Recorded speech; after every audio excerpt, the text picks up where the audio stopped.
ನಮಸ್ಕಾರ ಗೆಳೆಯರೆ, ಪಾಠಶಾಲೆ ಯೂಟ್ಯೂಬ್ ಚಾನಲ್ಗೆ ಸ್ವಾಗತ ಸುಸ್ವಾಗತ. ಈ ದಿನ ನಾವು ನಿಮ್ಮ ಚಿಕ್ಕಮಗಳೂರು, ಕೊಡಗು, ಮಂಡ್ಯ ಡಿಸಿಸಿ ಬ್ಯಾಂಕ್ ಸಂಬಂಧಪಟ್ಟಂತೆ Ballari DCC bank FDA question ಪೇಪರ್ನ ಸಾಲ್ವ್ ಮಾಡ್ತಾ ಹೋಗೋಣ. Ballari DCC bank FDA question ಪೇಪರ್ನ ಸಾಲ್ವ್ ಮಾಡ್ತಾ ಹೋಗೋಣ. ಯಾರೆಲ್ಲ ಚಾನಲ್ ಸಬ್ಸ್ಕ್ರೈಬ್ ಆಗಿಲ್ಲ ಸಬ್ಸ್ಕ್ರೈಬ್ ಆಗ್ರಿ, ವಿಡಿಯೋನ ಮ್ಯಾಕ್ಸಿಮಮ್ ನಂಬರ್ ಪೀಪಲ್ಗೆ ಶೇರ್ ಮಾಡಿ ಅಂತ ಹೇಳ್ತಾ, ಯಾರಿಗಾರ PDF ಮೆಟೀರಿಯಲ್ ಅವಶ್ಯಕತೆ ಇದ್ರೆ ಈ ನಂಬರ್ಗೆ ವಾಟ್ಸಪ್ ಮಾಡಿ ಅಂತ ಹೇಳ್ತಾ, ಸೊ ಒಳಗಡೆ ಎಂಟರ್ ಆಗೋಣ. ಕ್ವಶನ್ ಪೇಪರ್ಸು ನೀಟಾಗಿ ಸಾಲ್ವ್ ಮಾಡಿದೀವಿ. ವಿತ್ ಡೀಟೇಲ್ ಅನಾಲಿಸಿಸ್ ಇದೆ. ಕನ್ನಡ ಮುಗಿಸ್ತೀವಿ. ಕನ್ನಡ ಆದ್ಮೇಲೆ ಇದರದೇ ಪೇಪರ್ ಇಂಗ್ಲಿಷ್ ಆದ ನಂತರದಲ್ಲಿ ಕೋಆಪರೇಟಿವ್ ಆದ್ಮೇಲೆ GS ಆದ ನಂತರದಲ್ಲಿ ನಿಮ್ಮ ಬ್ಯಾಂಕಿಂಗ್ ಸಂಬಂಧಪಟ್ಟಿದ್ದು ಏನೇನಿದೆ ಈ ಪೇಪರ್ ಫುಲ್ ಒಂದೊಂದಾಗ ಸೆಗ್ಮೆಂಟ್ ಮುಗಿಸ್ಕೊ ಬರ್ತೀವಿ. ಟೈಮಿಂಗ್ಸ್ ರಿಸ್ಟ್ರಿಕ್ಷನ್ ಇರೋದ್ರಿಂದ ವಿಡಿಯೋ ತುಂಬಾ ಲೆಂತಿ ಆಗುತ್ತೆ ಅನ್ನೋ ಕಾರಣಕ್ಕೆ ಸೆಗ್ಮೆಂಟ್ ವೈಸ್ ಮಾಡಿದೀವಿ ಅಷ್ಟೇ, ಎಷ್ಟು ಬಿಟ್ರೆ ಇನ್ನೇನಿಲ್ಲ. ಸೊ ಈ ಪೇಪರ್ ಅಲ್ಲಿ ಇರ್ತಕ್ಕಂಥ ಕಂಪ್ಲೀಟ್ ಇದನ್ನ ಮುಗಿಸ್ಕೊಡ್ತೀವಿ. ಈಗ ನೆಕ್ಸ್ಟ್ ಇಂಗ್ಲಿಷ್ ಆಗ್ತೀವಿ. ಈ ವಿಡಿಯೋ ಆದ ನಂತರದಲ್ಲಿ ಇಂಗ್ಲಿಷ್ ಆಗ್ತೀವಿ ವಿತ್ ಎಕ್ಸ್ಪ್ಲನೇಷನ್, ಯಾವ ತರ ಎಲ್ಲಿಂದ ಬಂದಿದೆ ಅಂತ ಗೊತ್ತಾಗುತ್ತೆ ನಿಮಗೆ. ಈ ಪೇಪರ್ ಈ ಕ್ವಶನ್ ಆನ್ಸರ್ಸ್ನ ಯಾವ ಇದರಿಂದ ತೆಗ್ದಿದ್ದಾರೆ ಅಂತ ಗೊತ್ತಾಗುತ್ತೆ, ಹೆಂಗ್ ತೆಗ್ದಿದ್ದಾರೆ ಏನು ಎತ್ತ ಅಂತ ಗೊತ್ತಾಗುತ್ತೆ. ವಿಡಿಯೋನ ಕಂಪ್ಲೀಟ್ ಆಗಿ ವಾಚ್ ಮಾಡಿ ಅಂತ ಹೇಳ್ತಾ, ಸೊ ವಿಡಿಯೋ ಒಳಗಡೆ ಎಂಟರ್ ಆಗೋಣ. ಇಳೆಯ ಪದದ ಸಮಾನಾರ್ಥಕ ಪದ ಕೇಳಿದರೆ, ಇಳೆಯ ಪದದ ಸಮಾನಾರ್ಥಕ ಪದ ಕೇಳಿದರೆ, ಇಳೆಯ ಪದದ ಸಮಾನಾರ್ಥಕ ಪದ ಇಲ್ಲಿದೆ ನೋಡ್ರಿ. ಇಳೆ ಅಂದ್ರೆ ಭೂಮಿ ಅಂತ ಇದೆ. ನಾನಾ ಅರ್ಥದಲ್ಲಿ ಹಸು ಅಂತಾನು ಬರುತ್ತೆ. ಭೂಮಿ ಅನ್ನೋದು ಸರಿಯಾದಂತ ಉತ್ತರ ಇದೆ ನೋಡಿ. ಭೂಮಿ ಅಂತಕ್ಕಂಥ ಸರಿಯಾದಂತ ಉತ್ತರ. ನೀವು ರತ್ನಕೋಶ ಬರುತ್ತಲ್ಲ, ರತ್ನಕೋಶ ಅಂತ ಬರುತ್ತೆ. ಕನ್ನಡ ಸಾಹಿತ್ಯ ಅಕಾಡೆಮಿ ಸಿಗುತ್ತೆ. ಅಲ್ಲಿ ತೆಗೆದುಕೊಂಡ್ರೆ ಆ ರತ್ನಕೋಶ ಅಂತ ಪಾಕೆಟ್ ಡಿಕ್ಷನರಿ ಬರುತ್ತೆ. ಅದರದ್ದು ಅಥೆಂಟಿಕೇಟೆಡ್ ಮೆಟೀರಿಯಲ್. ಇದು ಗೌರ್ಮೆಂಟ್ ಸೋರ್ಸಸ್. ಈ ತರ ಇದು ಓದೋ ವಿಧಾನ, ಇದು ಓದ್ತಕ್ಕಂಥ ವಿಧಾನ. ಇಲ್ಲ ಅಂದ್ರೆ 8th 9th 10th 5th ಇಂದ ಓದ್ಬೇಕಾಗುತ್ತೆ. 5th ಇಂದ 10th ವರೆಗೂ ಓದ್ಕೊಂಡ್ರು ಸಾಕಾಗುತ್ತೆ. ಸಮಾನಾರ್ಥಕ ಪದ ಓದ್ಕೊಂಡ್ರು ಒಂದ್ ರೇಂಜ್ ವರ್ಕೌಟ್ ಆಗುತ್ತೆ. ಬಟ್ ಸಮಾನಾರ್ಥಕ ಪದ ನೀವು ರತ್ನಕೋಶ ಓದಿದ್ರೆ 100% ವರ್ಕ್ ಆಗುತ್ತೆ. 100% ವರ್ಕ್ ಆಗುತ್ತೆ. ಸೊ ನೆಕ್ಸ್ಟ್ ಕ್ವಶನ್ ನೋಡ್ತಾ ಹೋಗೋಣ. ನೆಕ್ಸ್ಟ್, ಕರ್ನಾಟಕದ ಶಾಸನ ಪಿತಾಮಹ ಯಾರು? BL ರೈಸ್ ಅವರು. ಇಲ್ಲಿದೆ ನೋಡ್ರಿ, ಕರ್ನಾಟಕ ಶಾಸನ ಪಿತಾಮಹ ಯಾರು? BL ರೈಸ್ ಸರಿಯಾದಂತ ಉತ್ತರ. ಇವಿಷ್ಟು ನೋಡ್ಕೋಬೇಕು. ಅರ್ಥ ಆಗ್ತಾ ಇದೆಯಾ? ಇದ್ರಲ್ಲಿ ಯಾವ್ದಾದ್ರು ಒಂದು ಬಂದೇ ಬರುತ್ತೆ, ಡೆಫಿನೆಟ್ ಬಂದೇ ಬರುತ್ತೆ. ಇದು ಓದೋ ವಿಧಾನ ನಿಮ್ಗೆ ಗೊತ್ತಾಗ್ತಾ ಇದೆಯಲ್ಲ. ಈಗ ಎಲ್ಲಿಂದ ತೆಗ್ದಿದ್ದಾರೆ ಅಂತ, ಇದರಲ್ಲಿ ಎಲ್ಲಿಂದ ಅನ್ವರ್ತನಾಮಗಳು ಇರುತ್ತೆ ತೆಗ್ದಿದ್ದಾರೆ. ಷಟ್ಪದಿ ಬ್ರಹ್ಮ ಅಂದ್ರೆ ಯಾರು? ಸಾವಿರ ಅಡುಗು ಸರ್ದಾರ ಯಾರು? ಕನ್ನಡ ನಾಡೋಜ, ಇವೆಲ್ಲ ಇಂಪಾರ್ಟೆಂಟ್. ಇದೊಂದೇ ಅಂತಲ್ಲ, ಈ ಲಿಸ್ಟ್ ಇಂದ ಒಂದು ತೆಗ್ದಿದ್ದಾರೆ. ಗೊತ್ತಾಗಬೇಕು ನಿಮ್ಗೆ ಹೆಂಗ್ ಓದ್ಬೇಕು, ಯಾವ ತರ ಓದ್ಬೇಕು ಅಂತ. ಇನ್ನು ನೆಕ್ಸ್ಟ್, ಕರ್ನಾಟಕ ಕುಮಾರವ್ಯಾಸ ಕರ್ನಾಟಕ ಭಾರತ ಕಥಾಮಂಜರಿಗೆ ಇರ್ತಕ್ಕಂಥ ಇನ್ನೊಂದು ಹೆಸರು ಏನಪ್ಪಾ ಅಂದ್ರೆ ಗದುಗಿನ ಭಾರತ ಅಂತ ಕೇಳಿದರೆ. ಇನ್ನೊಂದು ಹೆಸರು ಕೇಳಿದರೆ 8th 9th 5th ಇಂದ 10th ಬುಕ್ ಒಳಗಡೆನೆ ಇದೆ. ಏನು ಬೇರೆ ಕಡೆ ಹುಡುಕಾಡುವಂಥದ್ದೇನು ಇಲ್ಲ. ಇಲ್ಲೇ ಕಾಣ್ತಾ ಇದೆಯಲ್ಲ, ಕನ್ನಡ ಭಾರತ ಅಂತಾನು ಕರೀತಾರೆ, ಗದುಗಿನ ಭಾರತ ಅಂತ ಕರೀತಾರೆ, ಕುಮಾರವ್ಯಾಸ ಭಾರತ ಅಂತಾನು ಕರೀತಾರೆ, ಮತ್ತು ಕರ್ನಾಟಕ ಭಾರತ ಕಥಾಮಂಜರಿ ಅಂತಾನು ಕರೀತಾರೆ. ಸೊ ಗದುಗಿನ ಭಾರತ ಸರಿಯಾದಂತ ಉತ್ತರ. ಗದುಗಿನ ಭಾರತ ಇಲ್ಲೇ ಇದೆ ನೋಡ್ರಿ. 6th ಇಂದ 10th ಬುಕ್ ಹೋದ್ರು ಸಾಕಾಗುತ್ತೆ. ಇಲ್ಲ ಬೇರೆ ಯಾವ್ದಾದ್ರು ಒಳ್ಳೆ ಸೋರ್ಸಸ್ ತಗೊಂಡು ಹೋದ್ರು ಸಾಕಾಗುತ್ತೆ. ಇಲ್ಲ ನಮ್ಮ ಹತ್ರ PDF ಇದೆ, ಎಲ್ಲ ರೆಡಿ ಮಾಡಿರೋ PDF ಇದೆ. ನಿಮ್ಗೆ ಅವಶ್ಯಕತೆ ಇದ್ರೆ, ಯಾರು ಸೀರಿಯಸ್ ಕ್ಯಾಂಡಿಡೇಟ್ ಇದ್ರೆ ಕಾಂಟ್ಯಾಕ್ಟ್ ಮಾಡಿ. ನೆಕ್ಸ್ಟ್,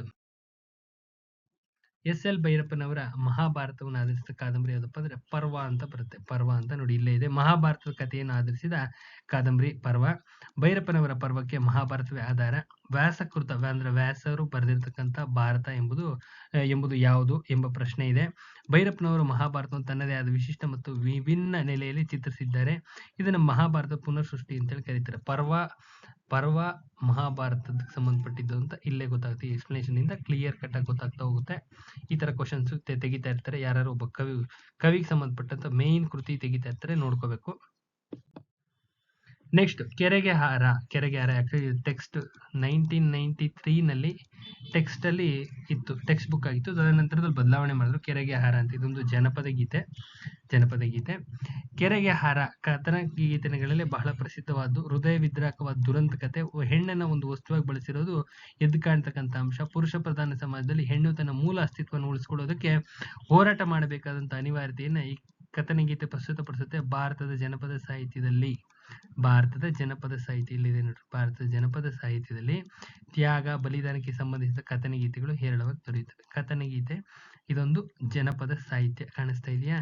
ಈ ತರ ಓದೋ ವಿಧಾನ ಹಿಂಗ್ ಓದಬೇಕು. ಇದನ್ನು ಪ್ರತಿಯೊಂದು ಹುಡ್ಕೋಬೇಕು. ಇಷ್ಟು ಡೆಪ್ತ್ ಆಗಿರ್ತವೆ, ಹುಷಾರು. ನೆಕ್ಸ್ಟ್, ಮಾಯಾಲೋಕ ಕಾದಂಬರಿಯ ಕರ್ತೃ ಯಾರು? ಕಾದಂಬರಿಯ ಕರ್ತೃ ಪೂರ್ಣಚಂದ್ರ ತೇಜಸ್ವಿ ಅಂತ, ಪೂಂಚತೆ ಅಂತ ಕರೀತಾರಲ್ಲ, ಕುವೆಂಪುರವರ ಮಗ ಪೂಂಚತೆ ಇವ್ರದ್ದು ನೋಡ್ರಿ, ಇಲ್ಲಿದೆ ನೋಡ್ರಿ, ಇದೆ ನೋಡ್ರಿ. ಕಾರ್ವಾಲನು ಇವ್ರದ್ದು. ಚಿದಂಬರ ರಹಸ್ಯ, ಜುಗಾರಿ ಕೆಲಸ, ಮಾಯಾಲೋಕ. ಇದನ್ನ ಬಾಯ್ ಹೆಟ್ ಮಾಡ್ಕೋಬೇಕು. ಇಂಪಾರ್ಟೆಂಟ್ ಇರುವಂತವನ್ನ ಬಾಯ್ ಹೆಟ್ ಮಾಡ್ಕೋಬೇಕು. ಕರೆಂಟ್ ಅಫೇರ್ಸ್ ಅಲ್ಲಿ ಇರುವಂತ ಬಾಯ್ ಹೆಟ್ ಮಾಡ್ಕೋಬೇಕು. ನಿಮ್ಗೆ ಗೊತ್ತಾಗಬೇಕು ಎಲ್ಲಿಂದ ತೆಗ್ದಿದ್ದಾರೆ ಅಂತ. ನೋಡಿ ಇಲ್ಲೇ ಇದೆ ನೋಡ್ರಿ, ಮಾಯಾಲೋಕ ಎಲ್ಲಿಂದ ತೆಗ್ದಿದ್ದಾರೆ ಅಂದ್ರೆ ಇಲ್ಲಿದೆ ನೋಡಿ, ಇಲ್ಲಿದೆ. ಈ ತರ ಬೇರೆ ಯಾವ್ದಾದ್ರು ಒಳ್ಳೆ ಆತರ ಇಟ್ಕೊಂಡು ಓದಿದ್ರು ಆಗುತ್ತೆ. ನೋಡ್ಕೊಂಡು ಓದ್ರಿ ಅಷ್ಟೇ. ಇಂಪಾರ್ಟೆಂಟ್ ಇರ್ತಕ್ಕಂಥ ನೋಡಿ ಎಲ್ಲೆಲ್ಲಿಂದ ತೆಗ್ದಿದ್ದಾರೆ ಅಂತ ಹೇಳ್ತಾ ಇದೀವಿ, ನೋಡ್ಕೊಳ್ಳಿ. ನೆಕ್ಸ್ಟ್ ಗಂಗಾವತರಣ ಕವನ ಸಂಕಲನ. ದರಾ ಬೇಂದ್ರೆಯವರು ಬರೆದಿರ್ತಕ್ಕಂಥದ್ದು ಗಂಗಾವತರಣ ಕವನ ಸಂಕಲನ. ದರಾ ಬೇಂದ್ರೆಯವರು ಬರೆದಿರ್ತಕ್ಕಂಥದ್ದು. ನೋಡಿ ಇಲ್ಲಿದೆ ನೋಡಿ ಕವನ ಸಂಕಲನಗಳು ಅಂತ ಕಾಣಿಸ್ತಾ ಇದೆಯಾ? ಕೃಷ್ಣಕುಮಾರಿ, ಗರಿ, ಮೂರ್ತಿ, ಕಾಮಕಸ್ತೂರಿ, ಸಖಿಗೀತ, ಉಯ್ಯಾಲೆ, ನಾದಲೀಲೆ, ಮೇಘದೂತ, ಹಾಡು ಪಾಡು, ಗಂಗಾವತರಣ ಕಾಣಿಸ್ತಾ ಇದೆಯಾ? ಗಂಗಾವತರಣ ಬಂತು ಇಲ್ಲಿ, ಗಂಗಾವತರಣ ಬಂತು. ಸೊ ನೀವು ಇದಿಷ್ಟನ್ನು ಬಾಯ್ ಮಾಡ್ಬೇಕು. ಇಷ್ಟು ಬಾಯ್ ಮಾಡಿದ್ರೆ 1 ಮಾರ್ಕ್ ಡೆಫಿನೆಟ್ ಆಗಿ ಬಂದೇ ಬರುತ್ತೆ. ಸೂರ್ಯಪಾನ ಇದೆಲ್ಲ ಗೊತ್ತಾಗಬೇಕು ನಿಮ್ಗೆ, ಹೆಂಗ್ ತೆಗಿತಾರೆ, ಎಲ್ಲಿಂದ ತೆಗಿತಾರೆ ಅನ್ನೋದು ಗೊತ್ತಾಗಬೇಕು. ತುಂಬಾ ಇಂಪಾರ್ಟೆಂಟ್ ಆಗಿರ್ತಕ್ಕಂಥವ್ರು ಪ್ಲಸ್ ಕರೆಂಟ್ ಅಫೇರ್ಸ್ ಅಲ್ಲಿ ಇರ್ತಕ್ಕಂಥವ್ರು ಬೇಸಿಸ್ ಅಲ್ಲಿ ತೆಗೆದಿರ್ತಾರೆ. ಅದು ನಿಮ್ಗೆ ಗೊತ್ತಾಗಬೇಕು. ಗೊತ್ತಾಗಿಲ್ಲ ಅಂದ್ರೆ PDF ಮೆಟೀರಿಯಲ್ ಇದೆ, ಪ್ರೊವೈಡ್ ಮಾಡ್ಕೊಡ್ತೀವಿ, ಬೇಕಾದ್ರೆ ಓದ್ಕೊಳ್ಳಿ. ನೆಕ್ಸ್ಟ್ ಗಂಗಾವತರಣ, ಸೂರ್ಯಪಾನ, ಹೃದಯ ಸಮುದ್ರ, ಮುಕ್ತಕಂಠ, ಚೈತ್ಯಾಲಯ, ಜೀವಲಹರಿ, ಅರಳು ಮರಳು, ನಮನ, ಸಂಚಯನ, ಮುಗಿಲ ಮಲ್ಲಿಗೆ, ಯಕ್ಷಿ, ನಾಕುತಂತಿ, ಮರ್ಯಾದೆ, ಶ್ರೀಮಾತ, ಬಾ ಹತ್ತಿರ, ಇದು ನಭೋವಾಣಿ, ವಿನಯ, ಮತ್ತೆ ಬಂತು ಶ್ರವಣ, ಒಲವೇ ನಮ್ಮ ಬದುಕು, ಇವೆಲ್ಲ ಇವರ ಬೇರೆ. ಗಂಗಾವತರಣ ಇವರ ಬೇರೆ. ನೆಕ್ಸ್ಟ್ ಸಾವಿರಾರು ನದಿಗಳು ಕವಿತೆಯನ್ನು ಬರೆದವರು ಯಾರು? ಡಾಕ್ಟರ್ ಸಿದ್ಧಲಿಂಗಯ್ಯ ಅಂತ. ಡಾಕ್ಟರ್ ಸಿದ್ಧಲಿಂಗಯ್ಯನವರು ಬರೆದಿರ್ತಕ್ಕಂಥದ್ದು. ಇವ್ರಿನ್ನ ಬರೆದಿರ್ತಕ್ಕಂಥ ಇತರ ಯಾವ್ದಾದಪ್ಪ ಅಂದ್ರೆ ಹೊಲೆ ಮಾದಿಗರ ಹಾಡು ಇವ್ರದೇನೆ. ಸಾವಿರಾರು ನದಿಗಳು ಕಾಣಿಸ್ತಾ ಇದೆಯಾ? ಮುಗಿತಲ್ಲಿಗೆ, ಇಲ್ಲೇ ಬಂತಲ್ಲ. ಕಪ್ಪು ಕಾಡಿನ ಹಾಡು, ಅಲ್ಲೇ ಕುಂತವ್ರೆ, ಮೆರವಣಿಗೆ, ಆಯ್ದ ಕವಿತೆಗಳು, ನನ್ನ ಜನರು, ಮಂಚಮ ನೆಲಸಮ, ಇವ್ರ ನಾಟಕಗಳು, ಏಕಲವ್ಯನು ಇವ್ರದೇನೆ. ಇವಿಷ್ಟನ್ನು ಇವ್ರಿಗೆ ಸಂಬಂಧಪಟ್ಟಿದ್ದೇನೆ. ವೆರಿ ವೆರಿ ಇಂಪಾರ್ಟೆಂಟ್ ಕೇಳ್ತಾ ಇರ್ತಾರೆ. ಸಿದ್ಧಲಿಂಗಯ್ಯನವ್ರದ್ದು ತುಂಬಾ ಇಂಪಾರ್ಟೆಂಟ್ ಕೇಳ್ತಿರ್ತಾರೆ. ನೆಕ್ಸ್ಟ್ ಕಬೀರ್ ಸಮ್ಮಾನ್ ಪಡೆದ ಕವಿನ ಗುರುತಿಸಿ ಅಂತ. ಕಬೀರ್ ಸಮ್ಮಾನ್ ಫಸ್ಟ್ ಟೈಮ್ ಶುರುವಾದಾಗಲೇ ಫಸ್ಟ್ ಟೈಮ್ ಕೊಟ್ಟಿದ್ದೇನೆ ಗೋಪಾಲ್ ಕೃಷ್ಣ ಅಡಿಗರಿಗೆ. ಇಲ್ಲಿದೆ ನೋಡಿ. 1986 ಮಧ್ಯಪ್ರದೇಶ ಸರ್ಕಾರ ಆರಂಭಿಸಿದ ಕಬೀರ್ ಸಮ್ಮಾನ್ ಪ್ರಶಸ್ತಿ ಲಭಿಸುತ್ತೆ. ಫಸ್ಟ್ ಪ್ರಾರಂಭಿಸಿದಾಗಲೇ ಇವ್ರಿಗೆ ಸಿಗೋದು, ಗೋಪಾಲ್ ಕೃಷ್ಣ ಅಡಿಗರಿಗೆ ಸಿಗುತ್ತೆ. ಫಸ್ಟ್ ಸಿಗೋದೇನೆ ನೋಡಿ. ಇವೆಲ್ಲ ಈ ತರ ಎಲ್ಲ ನೀಟಾಗಿ ಎತ್ಕೊಂಡಿರ್ಬೇಕು, ನೋಟ್ಸ್ ಅಲ್ಲಿ ಇರಬೇಕು. ನೀವು ಮಾಡಿರ್ತಕ್ಕಂಥ ನೋಟ್ಸ್ ಅಲ್ಲಿ ಬರಬೇಕು ಕ್ವಶನ್ಗಳು. ನೋಡಿ ನಮ್ಮ ನೋಟ್ಸ್ ಇವು, ಈ ನೋಟ್ಸ್ ಅಲ್ಲಿ ಬಂದಿರವೆ ಎತ್ತಿರೋದು ನೋಡಿ. ಇಲ್ಲಿ ಏನ ಕಾಣಿಸ್ತಾ ಇದೆಯಾ? ನೆಕ್ಸ್ಟ್ ಶಿವರಾಮ್ ಕಾರಂತರದ್ದು ಇದು ಶಿವರಾಮ್ ಕಾರಂತರದ್ದು ಮುಖಜ್ಜಿ ಕನಸುಗಳು. ಮುಖಜ್ಜಿ ಕೆಳಗಿನವುಗಳಲ್ಲಿ ಯಾವ ಕಾದಂಬರಿ ಚಲನಚಿತ್ರವಾಗಿದೆ ಅಂದ್ರೆ ಮುಖಜ್ಜಿ ಕನಸುಗಳು. ಇಲ್ಲಿದೆ ನೋಡ್ರಿ, ಇಲ್ಲಿ ಚಲನಚಿತ್ರವಾಗಿರ್ತಕ್ಕಂಥ ಕಾದಂಬರಿಗಳು. ಮೂಕಜ್ಜಿಯ ಕನಸು, ಕುಡಿಯರ ಕೂಸು, ಚಿಗುರಿದ ಕನಸು, ಚೋಮನ ದುಡಿ, ಬೆಟ್ಟದ ಜೀವ. ಆಯ್ತಾ? ಮೂಕಜ್ಜಿಯ ಕನಸುಗಳು ಸರಿಯಾದಂತ ಉತ್ತರ.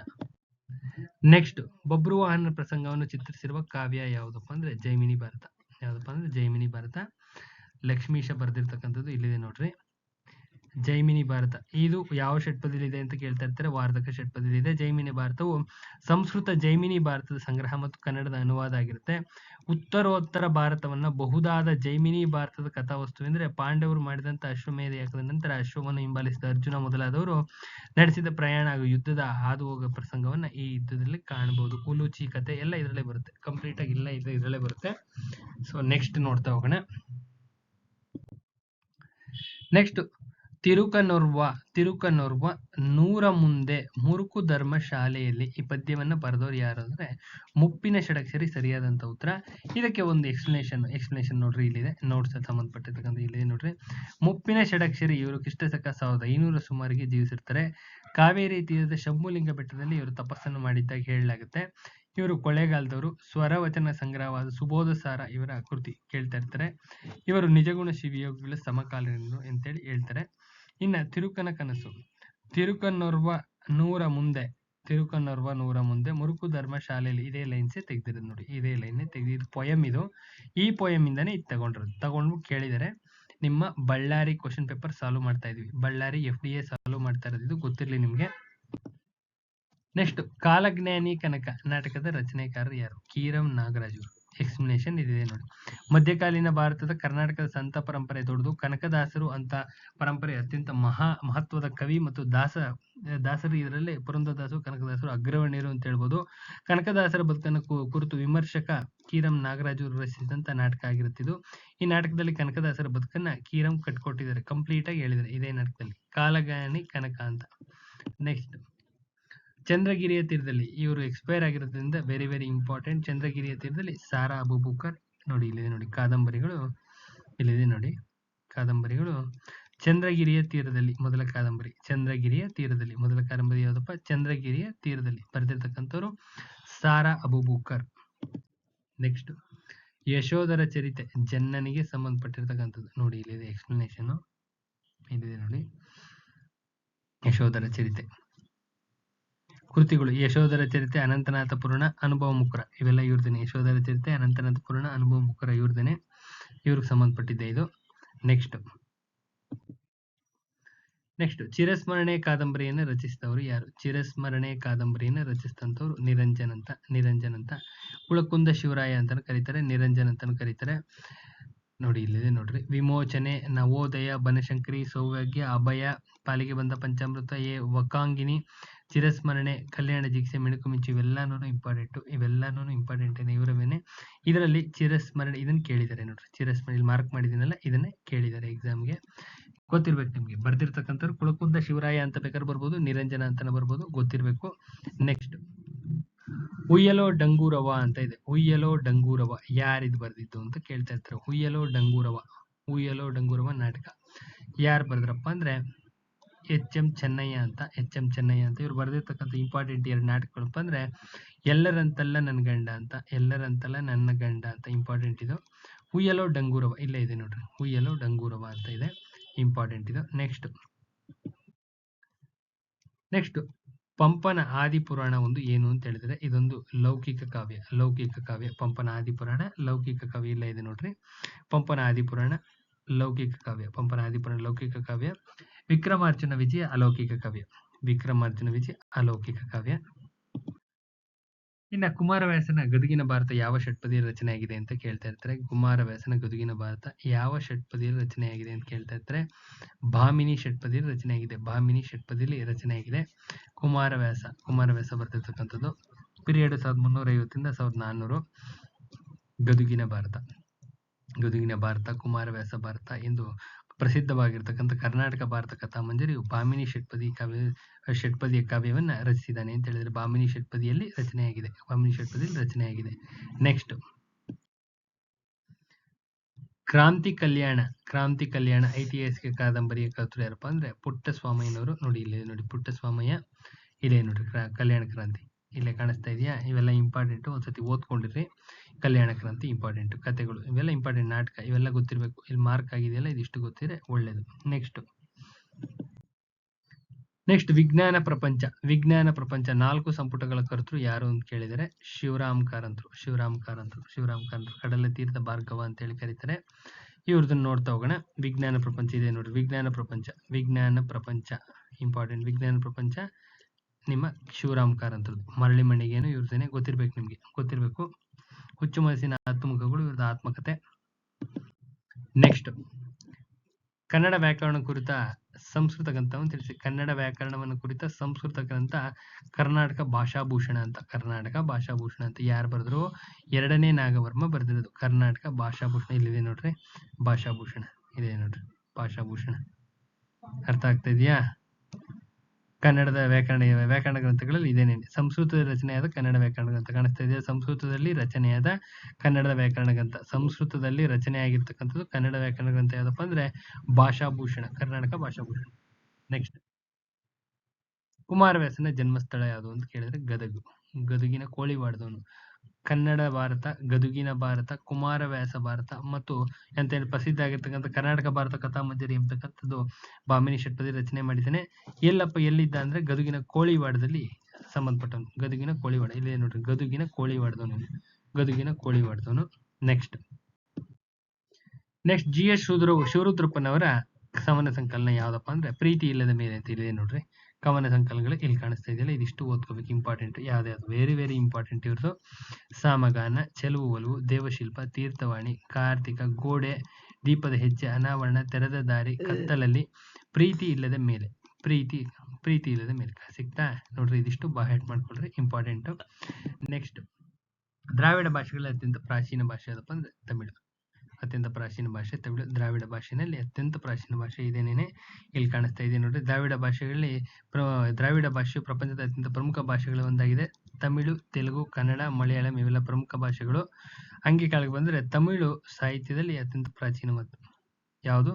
ತಮಿಳು ಸಾಹಿತ್ಯದಲ್ಲಿ ಅತ್ಯಂತ ಪ್ರಾಚೀನವಾದ್ದು ಇದೇನೇನೆ ಅಗಸ್ತ್ಯ ಮುನಿಗಳಿಂದ ಪ್ರಾರಂಭ ಆಗಿರ್ತಕ್ಕಂಥದ್ದು. ನೆಕ್ಸ್ಟ್, ಕನ್ನಡದ ಪ್ರಥಮ ವಿಶ್ವವಿದ್ಯಾನಿಲಯ ಎಲ್ಲರಿಗೂ ಗೊತ್ತಿರುವಂಥದ್ದು ಕನ್ನಡ ವಿಶ್ವವಿದ್ಯಾನಿಲಯ. ಫಸ್ಟ್ ಕನ್ನಡದ ಪ್ರಥಮ ವಿಶ್ವವಿದ್ಯಾನಿಲಯ ಕನ್ನಡ ವಿಶ್ವವಿದ್ಯಾನಿಲಯ ಸರಿಯಾದಂತ ಉತ್ತರ. ಇನ್ನ ಕನ್ನಡದ ಉಪನಿಷತ್ತುಗಳು ಅಂತೇಳಿ ಫೇಮಸ್ ಆಗಿರ್ತಕ್ಕಂಥ ವಚನಗಳಿಗೆ ಉಪನಿಷತ್ತುಗಳು ಅಂತೇಳಿ ಕರೀತಾರೆ, ಫೇಮಸ್ ಇದನ್ನು. ಇನ್ನ ಮಾನವನಾಗಿ ಹುಟ್ಟಿದ ಮೇಲೆ ಏನೇನ್ ಕಂಡಿದೆ ಎಲ್ಲರಿಗೂ ಗೊತ್ತಿರೋದೇನೆ, ಸಿಂಪಲ್ ಕ್ವಶನ್, ಇದಕ್ಕೆ ಎಕ್ಸ್ಪ್ಲನೇಷನ್ ಬೇಕಾಗಿಲ್ಲ, ಅಗತ್ಯನೇ ಇಲ್ಲ. ಮೂಗೂರ್ ಮಲ್ಲಪ್ಪ ಅಂತ ಚಿಕ್ಕ ಹುಡುಗರು ಹೇಳ್ತಾರೆ, ಪೊಯಮ್ ಇದೆ. ಇಲ್ಲಿಗೆ ಕನ್ನಡ ಮುಗೀತು, ಇಲ್ಲಿಗೆ ಕನ್ನಡ ಮುಗಿಸಿದೀನಿ. ಇನ್ನು ನಾಳೆ ಇಂಗ್ಲಿಷ್ ಆಗಿರ್ಬೋದು, ನಿಮ್ಮ ಕೋಆಪರೇಟಿವ್ ಆಗಿರ್ಬೋದು, ಬ್ಯಾಂಕಿಂಗ್ ಆಗಿರ್ಬೋದು, ಎಲ್ಲಾನು ಒಂದೊಂದೇ ನಿಮ್ಮ ಬಳ್ಳಾರಿದೇನೆ ಒಂದೊಂದೇ ಪೇಪರ್ ಸಾಲ್ವ್ ಮಾಡ್ತಾ ಹೋಗ್ತೀವಿ. ವಿಡಿಯೋ ತುಂಬಾನೇ ಲೆಂತಿ ಆಗುತ್ತೆ ಅಂತೇಳಿ ಸ್ಪ್ಲಿಟ್ ಮಾಡ್ಕೊಂಡಿದೀವಿ ಅಷ್ಟೇ, ಒಂದೊಂದೇ ಸೆಗ್ಮೆಂಟ್ನ ಸ್ಪ್ಲಿಟ್ ಮಾಡಿದೀವಿ. ಬಳ್ಳಾರಿ ಪೇಪರ್ದೇನೆ ನಾಳೆ ಇನ್ನೊಂದು ಸೆಗ್ಮೆಂಟ್ ಬರುತ್ತೆ ವಿತ್ ಎಕ್ಸ್ಪ್ಲನೇಷನ್ ಮತ್ತೆ ಕ್ವಶನ್ ಪೇಪರ್ ಯಾವ ರೀತಿ ಸೆಟ್ ಆಗುತ್ತೆ, ಎಲ್ಲಿಂದ ತೆಗೆದಿದ್ದಾರೆ ಅನ್ನೋದು ಗೊತ್ತಾಗುತ್ತೆ. ವಿಡಿಯೋ ಬಿಗಿನಿಂಗ್ ಇಂದ ಎಂಡಿಂಗ್ ವರ್ಗು ಕಂಪ್ಲೀಟ್ ಆಗಿ ವಾಚ್ ಮಾಡಿ ಅಂತ ಹೇಳ್ತಾ ವಿಡಿಯೋನ ಮ್ಯಾಕ್ಸಿಮಮ್ ನಂಬರ್ ಪೀಪಲ್ ಶೇರ್ ಮಾಡಿ. ಎಲ್ಲರಿಗೂ ಒಳ್ಳೇದಾಗ್ಲಿ, ಓದ್ಕೊಳ್ಳಿ. PDF ಮೆಟೀರಿಯಲ್ ಏನೋ ಅವಶ್ಯಕತೆ ಇದ್ರೆ ನನ್ನ ನಂಬರ್ಗೆ ಫೋನ್ ಮಾಡಿ ಅಂತ ಹೇಳ್ತಾ ವಿಡಿಯೋನ ಎಂಡ್ ಮಾಡ್ತೀನಿ. ನಮಸ್ಕಾರ.